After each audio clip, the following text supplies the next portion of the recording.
Well, I've finally made it to 10,000 subscribers, so I'm sending out 10,000 thank yous to you all.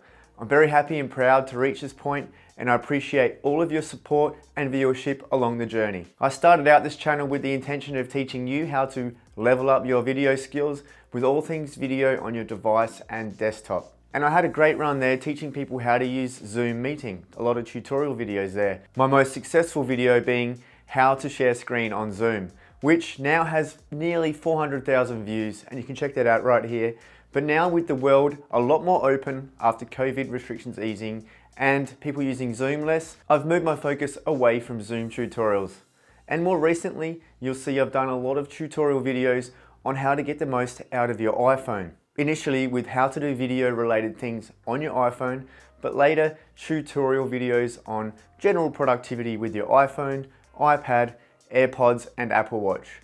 The reason for this is I generally love Apple products and enjoy making these videos to help you out. So you can expect to see more Apple product tutorials, the occasional Zoom video still, and perhaps even several videos teaching about cryptocurrency, as that is quite a large area of focus for me at the moment. Thanks for watching this quick milestone video, and if you haven't already done so, I encourage you to check out this playlist right here, which has iPhone tips and tutorials throughout it. And again, thanks so much for supporting this channel in growing it to 10K, and let the journey to 100K commence. I'll see you in the next video. Thank you.